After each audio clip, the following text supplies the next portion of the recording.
Well,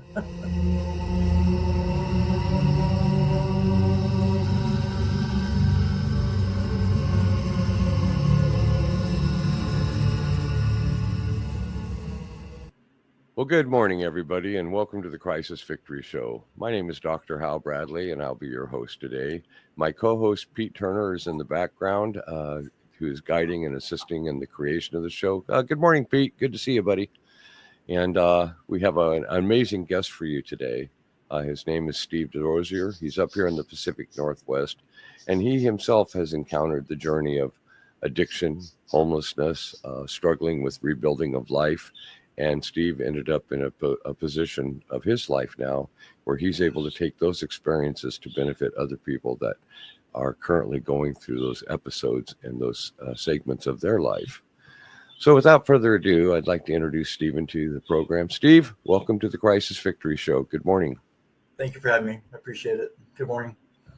Yeah, I'd like to start out, if we could, on this interview today, talking about your addiction, talking about your struggle, with regard to how that you found your way out of that path that was taking you into a direction of destruction, and not only how you got out of that way that you were living at that time, but what put you into the industry where you are now benefiting others in a humanitarian basis. If you could share that. Yeah. My entire life throughout the teenager into adulthood was, I never pictured a path of sobriety for myself, right? So like I always found a release in substance abuse or use. Yes. When I went through my divorce in 2012 or 13, I didn't handle it very well at all, and I reverted back to what my old patterns were.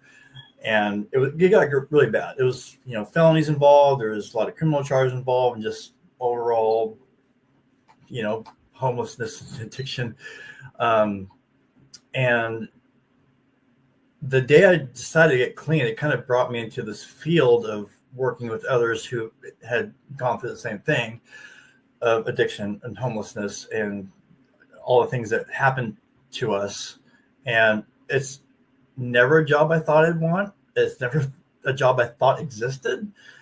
And so when it was offered to me, I was like, this is what I need to do. And it's a total departure of what I did as a professional before I went back to using. So like, interesting. So did somebody reach out to you? Was it somebody that was working with you when you were fighting your addiction and your situation? Or how did you get introduced to this program? So, I had discussed before, I used to be a private investigator. I had my own business. Yes. And I was paid really well to do what I did. And it was a specific type of job that I was trained to do.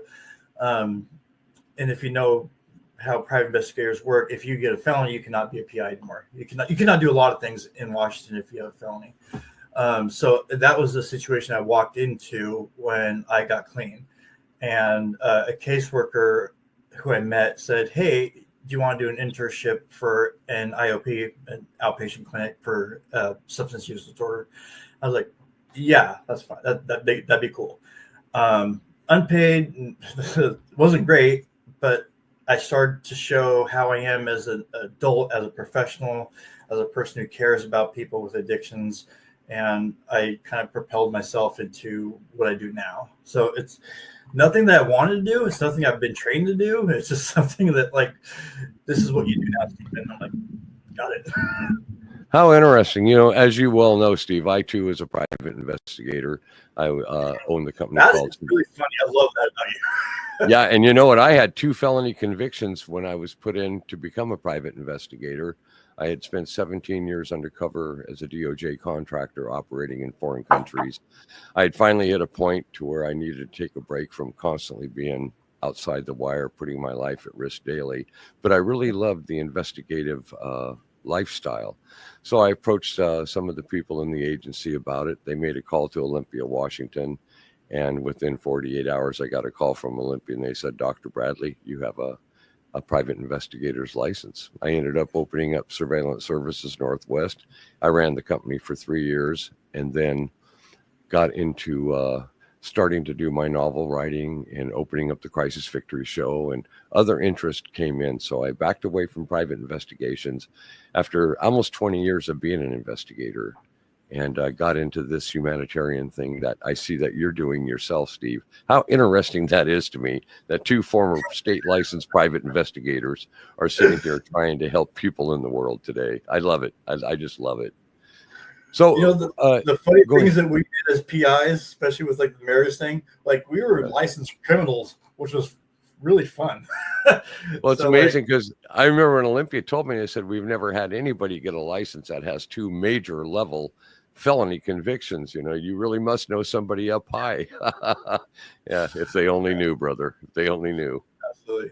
But anyway, getting back into the show here, I really have a great admiration for you, Steve. I've been 19 years working in trap houses, homeless camps. I've been extensively involved feeding through the Salvation Army and taking truckloads of food out to communities that are all living, on the outskirts of society, as most people recognize it.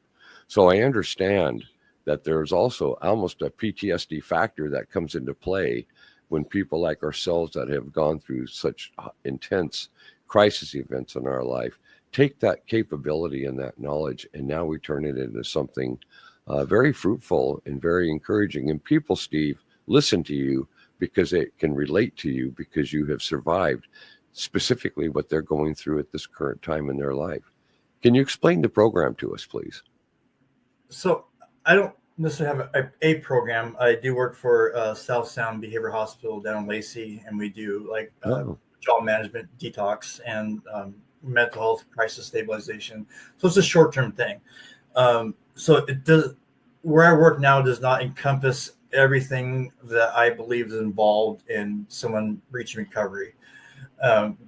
We provide, I guess, the initial steps to get someone stable enough to where they can participate in that.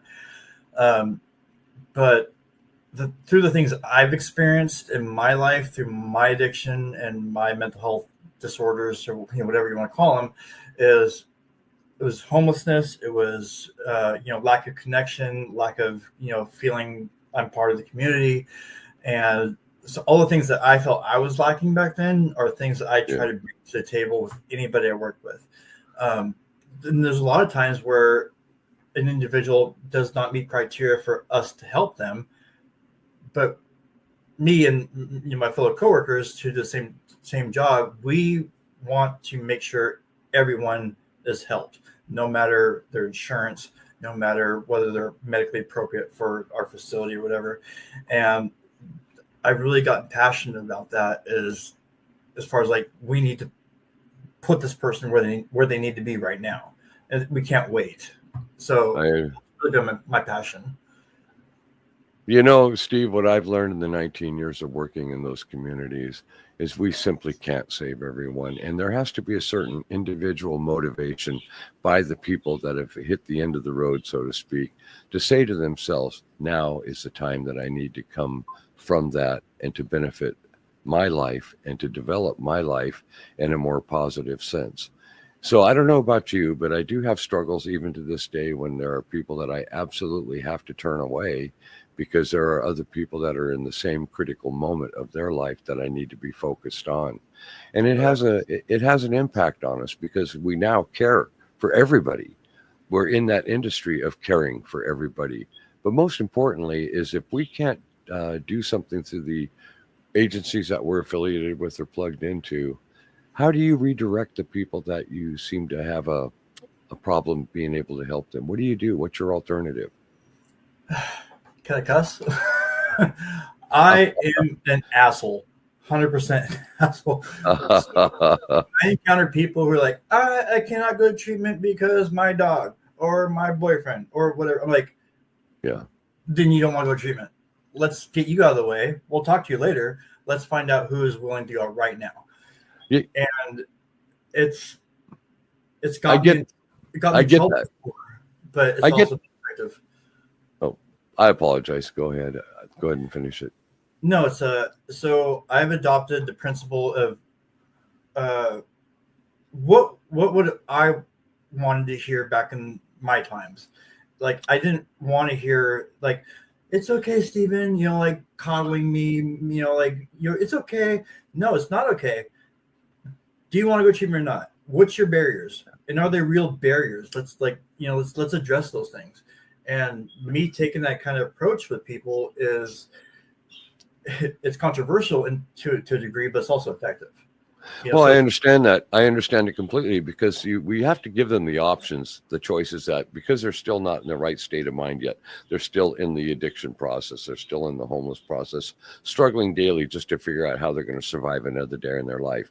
So as time goes on working with these type of individuals, we have to right away assess whether or not they have the motivation in that moment to follow through with whatever options we can either provide or direct them to take a look at for their life.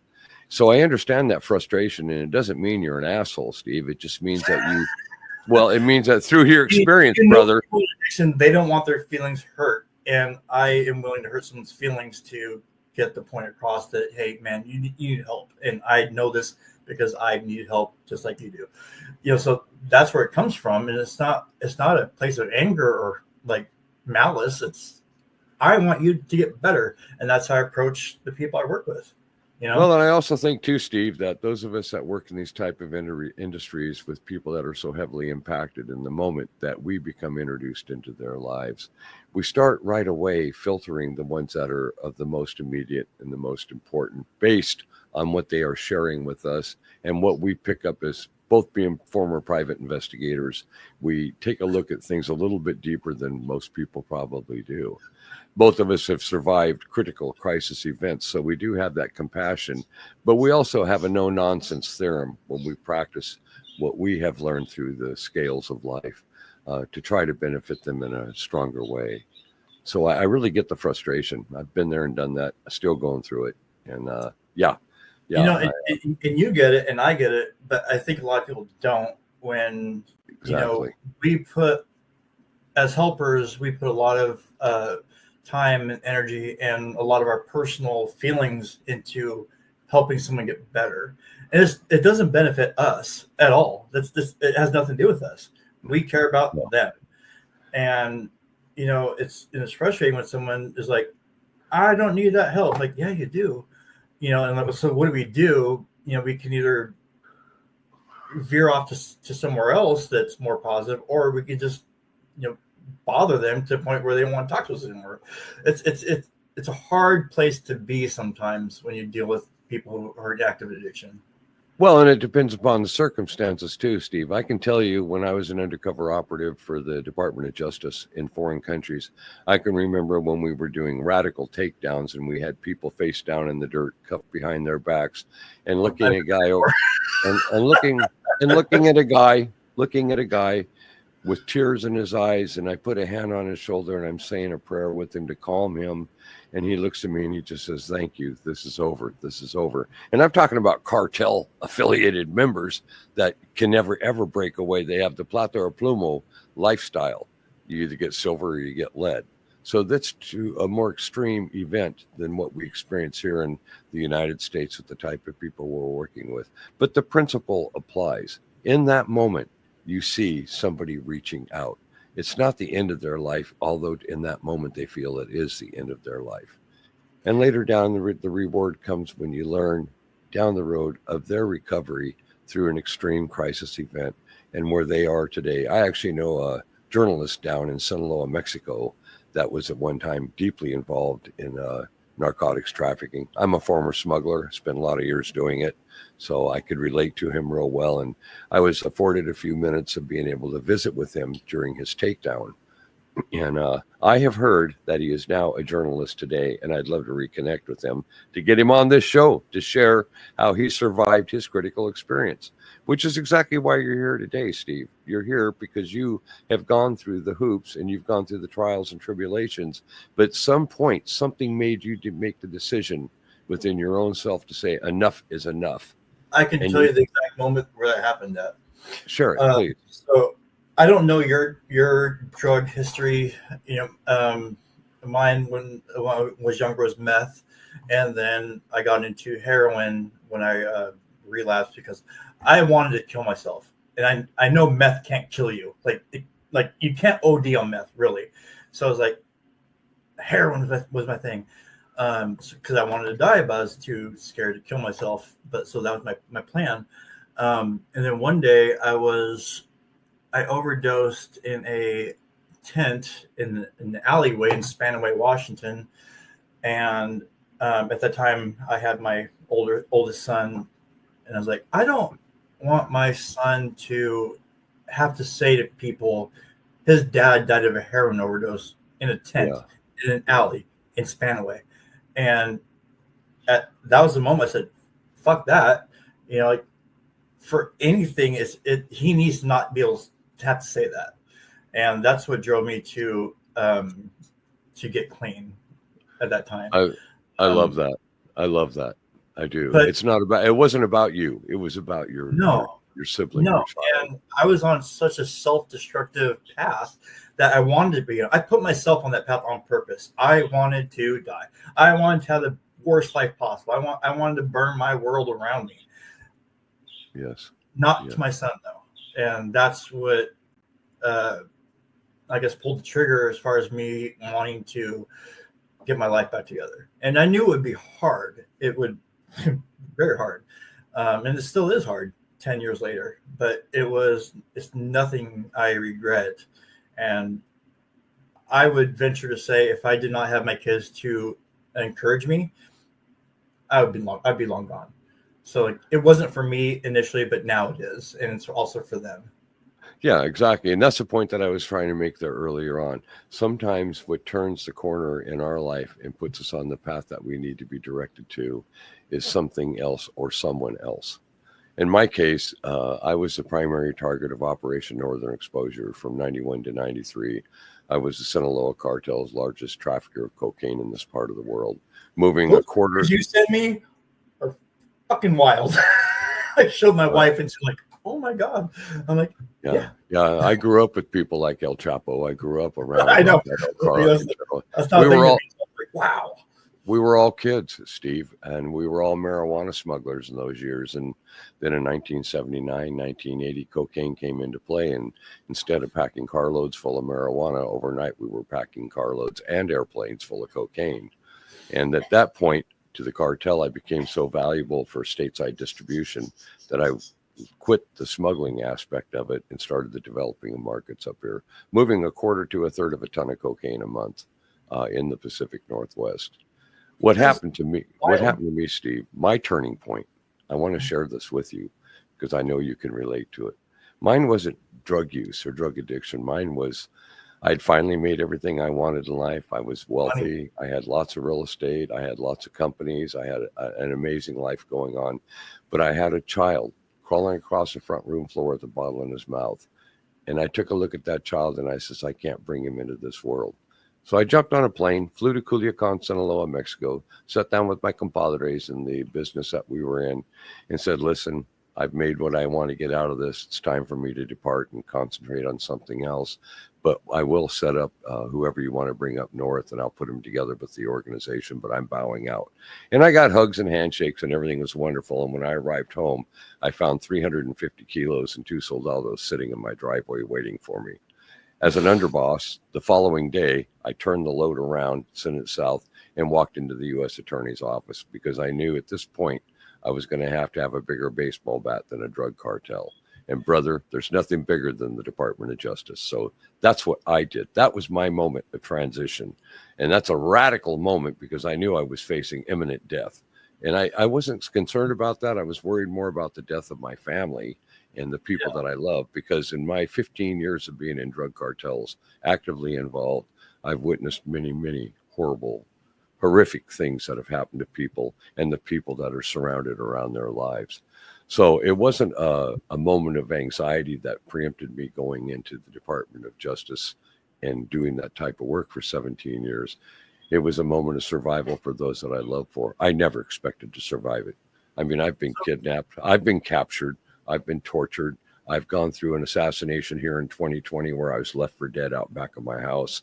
I mean, on and on. These threats go on and will for the rest of my natural life. But the point is this: I accomplished the goals that I set for the protection and preservation of the ones I loved. And sometimes, Steve, we put ourselves in a lifestyle that, oh boy, it's just phenomenal that I'm even here today talking about this very subject with someone like you, and I'm grateful for it.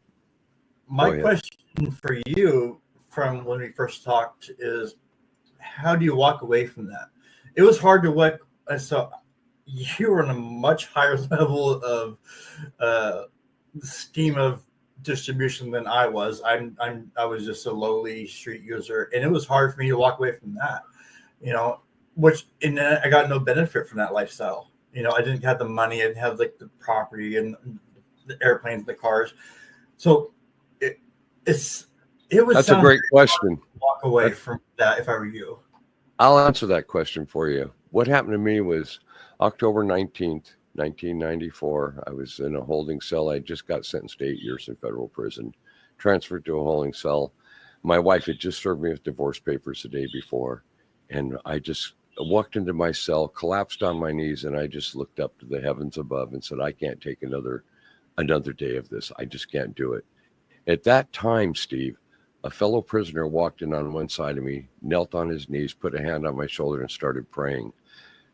Another prisoner came in not a moment later to the other side of me, dropped to his knees, put a hand on my shoulder, and started praying. And in that instant of accepting that love from total strangers, the bonds were broken. And I started getting a hunger for learning why they could do that, how they could feel that way. And I started my seminarial studies. I completed 2.5 years of seminary in federal prison, was ordained while I was in prison, and started working on a master's program. And by 2004, I was released in 1998, but in 2004, I received my doctorate in the field that I'm in now. And I have never looked back since. So what happened to me was faith. It wasn't materialism. It wasn't a lack of the excitement of the adventure. I was in Leavenworth Federal Prison, brother, when I was approached by the Department of Justice and said, how'd you like to walk out of prison and become a contractor for the Department of Justice starting now? And I thought about it. I accepted it, and I was flown out of there to Seattle, Washington, brought it before a judge. My sentence was commuted on the spot, and I began a 17-year career as an undercover operative, going against a lot of different cartels, a lot of different organizations, but all in foreign countries. I'd say 85 to 90% of the work I did was in foreign soil. But there was a price to pay, Steve. There always will be. It brings up an interesting point for me is a lot of recovery stories that I hear are based in faith, and Jesus and God and whatever. And I am an atheist. You know that we've talked about that before. I do. So like it sometimes takes a different motivator as an atheist to want to change your life. You know what I mean? Because like you're not relying on a God or a savior or anything. There's just like your motivator was your children, Steve. Exactly. And I get it. I've been discounted in the rooms of NA and AA for saying 12 steps is not my God. You know what I mean? Like my God is myself and my family. And and the reason I'm bringing this up is I've ran across it so many times is that's a barrier for people. It's a sadness that supposed faith-based people will sit there and have a reflection and a judgment, if you will, of other people that don't follow the path that they're following. I'm exactly the opposite on it, brother. That's your choice. That's your decision. I respect it because we are to respect one another on how we approach the way that we go through recovery and later become an asset to humankind. As you know, I progressed from a pastoral status. I became a certified hospice chaplain. I've got 24 years of my life in hospice industry. Working with federal prisoners, I took 23 or 24 or 25 through the dying process while I was doing seminarial studies in those dying rooms. So my journey is a lot different than yours. I had something else that I went to, which was my faith and my belief, where you went to your family and the survivorship of your family and the legacy that you wanted to leave behind for your children to proudly say, you know, my father's been there, he's done that, but now today my father is a servant to helping humankind.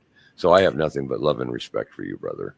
And that's actually a big deal, because my son, who has his own issues, you know, because he has my DNA and his mom's DNA, so he has problems. Sure, and of course. He knows that no matter what, like if something happens, he can call me, and it will never be a faith issue. It'll never be like a personality issue. It'll be his dad. Yeah, perfect. To walk him through whatever's necessary. If we come to that point, it's up to him to decide to, you know, take my advice. But he knows, and everybody else knows, that I will help anybody no matter what. My son, you know, your neighbor, or whoever, faith or not, non-faith. And I really want to project out for my sons that, you know, hey, I can call dad and dad will understand. He might not like it, but he'll understand. And that's what I really need them to know. And that's what I need my people to know when they work with me, is I understand. And I'm dedicated to their recovery. Well, you know something, Steve?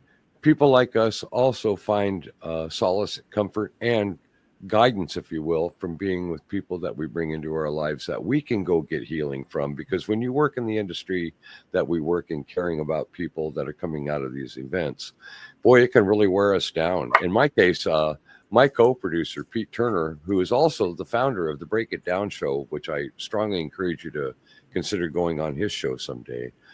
Pete is one of the go-to people that I have in my moment of a PTSD experience. I'll wake up in the middle of the night. I will still be a prisoner of war, captured in a country that we weren't supposed to be in at the time of my captivity. And I'll come out of. We don't know. We don't really know. No, I come out of a dream that's real. But what I do is I have people like Pete Turner that I can make a call to and say, brother, I just went through this experience, and I know that I can trust to his wisdom and his experience. He was a spy that worked for our country, and he worked in the Middle East, and he has been outside the wire many, many times, like I have. So you have to find someone that has a common relationship to whatever it is that you struggle with. And in doing so, Steve, this allows us to regroup ourselves to be able to be strong to take on the next day of where we're serving other people based on those situations. A question I had for you that we did not address on our phone call was, how do you deal with compassion fatigue? Because it's a real thing. I didn't know it existed until the last few years, of like us as helpers taking on the burdens of others. That's a good question. I'll answer that question for you. What I have is I have my faith and my belief, which is different than your alignment, but that's fine. Everybody has a different way of how they survive dealing with every single day such depressing situations that we take on. But, you know, in my faith, I believe to love all people as he loved me. And that's the direction that I use no matter what. There is no judgment when a rape victim is dropped off at my door at 3 o'clock in the morning, or I've got another Narcan kid shoved up a person's nose because they're at death's door. And I never, ever judge them. And the reason they're brought to me is because they're addicted people that have felony warrants on them. So they can't be taken to Providence Hospital because they know if they come out of this or survive this, that they're going to get arrested because of their warrants, and they're going to get dope sick. It isn't my job to try to cure or heal that part. It's my job to be there for them so they have a sounding board based on someone that they know and trust and have been through hard circumstances. So they're more apt to listen to you, Steve, and me than they are some master's degree level counselor that's never had a hard day in his life. He can't relate. No, it's not possible, but we can. And that's where this comes into play. Hope that answered your question. The interesting thing that I found was, you asked me if I had a master's or a doctorate, and yeah, I have a GED. That's all I have. Yeah, I love that. I loved it. But so you know what you have? You have life skills. My credentials, you know what I mean? And it's been that way with my PI work. It's been that way with behavioral health work.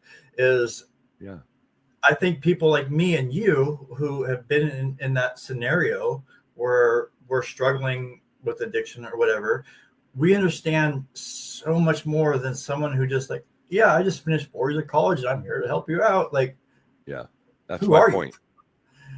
So like, when you when you asked me if I had a master's, like, I didn't even graduate high school. I got my GED, but I am so passionate about this work as you are that Yes.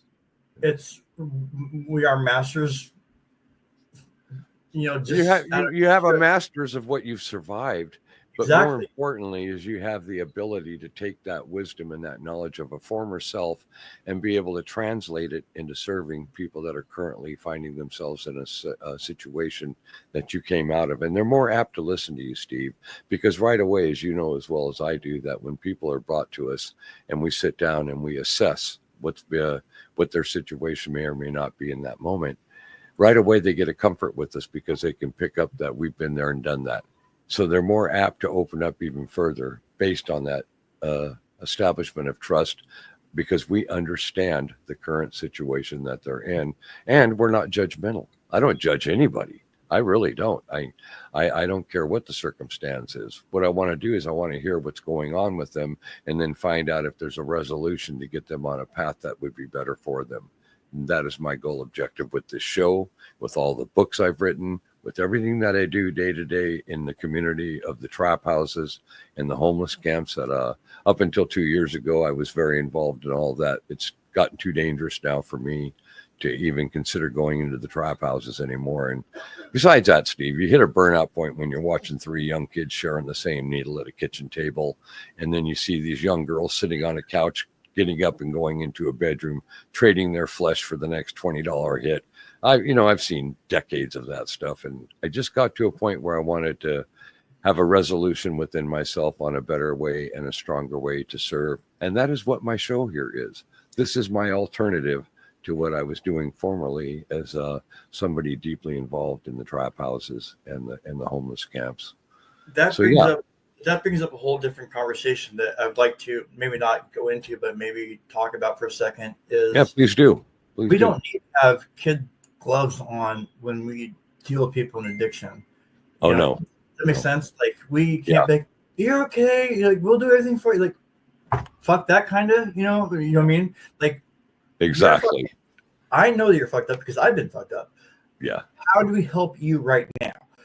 And I think a lot of people are so afraid to address somebody in that type of manner that puts them, on Front Street for a second, like, what's going on? And I think a lot of people slip through the cracks because of that. And that happens when you have a therapist or whatever who has not experienced our lifestyle before. Exactly. They just have the education, and that's it. You know what I mean? You and I can tell people what it's like to sleep in a tent. I can tell people what it's like to, steal from Walmart to, get your next fix. I can tell you all of that. And I think we're just like treating addicts like children sometimes when they need to be facing the hard truth of what they're doing. Well, therein lies the compatibility of understanding right there, brother. When you sit down and you're talking to someone that's being brought to you with regard to their immediate situation, they sense right away, they do with me anyway, but they sense right away that you're going to listen to what they have to say because you have walked that walk. And you're exactly right. No master's degree is going to get somebody to that level of trust and commitment from a person that's coming in that is still in an addictive stage, still in a homeless stage, still being deplored and hated and judged by everybody that ever knew them in their life. Abused and neglected and ignored. Yeah. That's what is happening to these people, and like, I get it, so like, I sometimes feel my approach, although it may be like hostile to some people, like, how dare you say something bad about me? Like, fuck you. You need to change. I see that in you because I see that in myself. Yeah. And I like that. You criticize for that. You know what I mean? Yeah. It's like, yeah. But who does the criticism? It's not somebody that's been there and done that like us. That's my exact point. You have a master's degree in being homeless and addictive.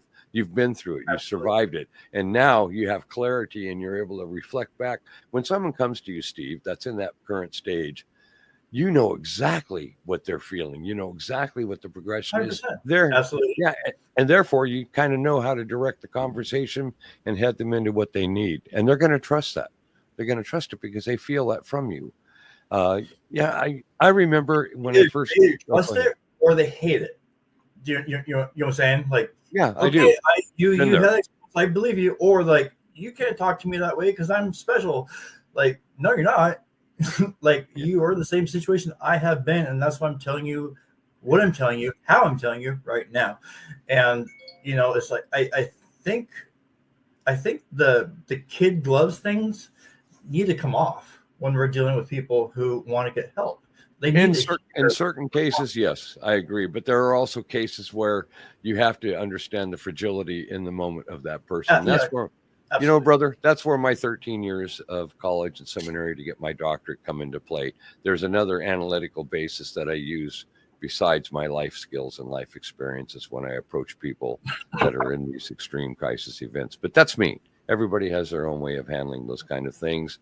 But also the thing that I want to talk to you about, Steve, is your self-recovery. How do you stay strong from day to day? How are you able the next day to sit down with somebody that starts bringing trigger memories to you that put you in the situation you had found yourself in so many years ago? How do you do your self-healing? That's a loaded question to a degree. It is. Obviously, I draw upon my knowledge of what it's like to be homeless and addicted, and have mental health disorders. So and that's why I'm an asshole sometimes. Like, you're fucked up, do this, and that's perceived wrong sometimes. It's really a deep desire in me to not have people feel or experience the things that I've experienced. Yes, you shared some about yourself with me, of your history with cartels and stuff. I've seen some bad shit. I know about a lot of bad shit that happened, and so my desire is to can we remove this person from having experienced the things that I've experienced and put them on a better path. That's how I operate. And it's like, and sometimes I don't think about it until after 5 p.m. when the phones are off, when I'm off the clock.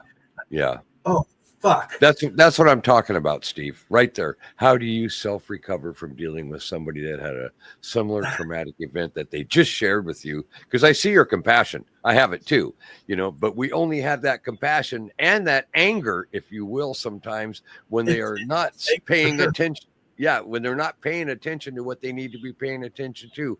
But therein lies the academics of what I put myself through for so many years, was to be able to pull myself back, take that draw, and listen a little bit more intently to just exactly what their barriers are that they are self-creating, preventing them from their recovery or their healing, or like you and I, where they become strong enough to where they can not only go that different path, but now benefit others with that experience. So I get your frustration. I get it 100%. But there's a point where you need to decide, me and you as helpers, yes. Where we need to decide, is this person going to follow recommendations or are they not? And they're going to go on the path. That's the hard part, is where do you divide yourself? Like, do you keep encouraging them, or do you like, okay, they're not ready, and you kind of let them go? And it's hard to let someone go. It is, but necessary. Like, very necessary. Somebody else needs that time, and I'm not trying to be cold and callous, audience. I want you to understand. Steve and I are trying to explain that you can sit there and you can burn out days and days and days on somebody that absolutely is showing and indicating from the moment you meet them that they're really not there to try and get on a better path. They're there because they want to share a story. They want to talk about themselves. They want to sit there and try and reboot, if you will, their self-esteem by having a relationship with somebody that is an understanding person. But you can play into a big trap with that, can't you, Steve? You can fall into a trap real easy to where you can devote days and days and recognizing early on that maybe or maybe not this is where I should be putting my time right now. When you've got other people standing out that door that really do need you, that really want to recover and from I know we're running short on time, but it's to we're anybody good. who's in active addiction who encounters someone like myself or you who tells them you're fucking up right now, you're gonna lose everything. Yeah. Your life is about to get really bad. Like, we don't say that out of like malice, and we say got a concern and knowledge because of the things that we've been through. Exactly. So I like that. Good my answer. approach to addiction is a lot different than the hand holding, coddling. Like, it's okay, you need to go to a luxury treatment center. No, you don't. You need to go somewhere. No, I get it. No, anywhere. Like the ego that comes along with addiction, the self, Low self-esteem. Yeah. Well, it's actually elevated sometimes. Like they, me and active addiction, I was like, I'm the best. I'm the shit, and I was not. So like, I get it. For someone like me or you to tell someone who's in active addiction or mental health crisis, stop what you're doing because you're fucking up. And what I want to do is help you. And when you get to that point and they say no, it's really, really hard to sever that connection, and not think about them later. I do know. So it's hard for us as behavioral health workers sometimes to not take that home and process ourselves. There's a lot of counselors, there's a lot of people who are in active addiction right now, because of this issue. Yes, they get burned out, they get hurt, they take on other people's problems, and it was a hard thing for me to learn how to not do that. How to like separate my personal self from what's going on with them. Yeah, but your value, what you found for your self-recovery is the value of the love you carry for your family. That's your recovering anchor right there. And a lot of people should pay attention to that because they're sitting there seeking out administrations or organizations that they really have no basis or understanding. It's just because they're drawing straws and they burn bridges and they can't go to their family and they can't go to their friends. So they seek out other resources. And that, Steve, is why you and I are here. And that is exactly what we're here and meant to do. At least if they're willing to listen, we might be able to plant a seed that day on someone that's still on a destructive path. The important thing is being there for them at these specific times, but not getting so caught up in their lack of facing their situation, if you will, and not ready to change that scenario that we take away from other people that do need our services. And this is what I struggle with a lot, still to this day. And I've been doing this for 2 decades out here, actively involved in people that I have grown to love and care for. But sometimes you just gotta side saddle them and let them see through the resources of other people that they know in that community that are finally recovering, that are finally picking up. I had a I'll share this with you. I had an interesting experience a few years ago. A young lady was brought to me. She had been gang raped by a group of guys, robbed for her drugs. She was a prostitute at the time and a heroin addict, heavily involved in heroin use. Anyway, she was left out at my doorstep in the middle of the night, and I heard knocking on the door, the message left that someone was here. To me, it's just another one of the kid, but this was not usual. I brought her into the house. I cleaned her up. I fed her. I put her on a couch for 2 days, let her recover while I did her laundry, let her shower, and trusted her in my own home. And over the course of 2 days, she was able to download the traumas that put her into why she was a prostitute, why she was a heroin addict, why she was in denial and didn't really want to live anymore. Well, Steve, what happened was 2 years later, which was about 1.5 years ago, she shows up at my door, knocking on the door. She's got a baby in her arm and this really nice looking gentleman with her. And she said, "Pastor, I wanted to introduce my husband to you so he could see the man that changed the altered path of my life. You didn't ask me for my body in return for sleeping on your couch. You didn't ask me for anything during the time that you washed my clothes and you fed me and you sheltered me. You asked for nothing at all. And it was through your compassion that I became who I am today." They are now buying their own home, both of them gainfully employed, raising this beautiful little daughter that they brought to my house. And the man was literally weeping in tears because he loved her so very much. And she loved him. But all of it came from someone that was willing to take a moment and step back and reflect on a critical situation, not taking advantage, but being the advantage. And that, my brother, is where our experiences of former lifestyle living comes into play. We respect these people that are brought to us. We understand how damaged they are. Oh my God! But what a reward to have one come back 2 years later with a child in her arm, and she's married, and they're purchasing their first home, and she's living this clean and pure life, all because somebody did care. And that, brother, that's the payment of the work we do. We're not making big paychecks here. No, it's nothing to do with that. Not in this realm. Exactly. One thing I wanted to share with you before we end is I started a program when I worked at this IOP in Kitsap County. It was, I guess, an ancillary program for people in drug court. So, like, we did, life skills, resume building, how to talk to a potential employer about like having a criminal record or a lack of job history. So, life skills, right? And the people who got involved with that program outside of their IOP, they stayed clean longer and they were more successful than their counterparts who did not. Wow. Treatment isn't the thing. Treatment is what it is, and maybe it's okay for some things, but we really need to help people build a life. Exactly.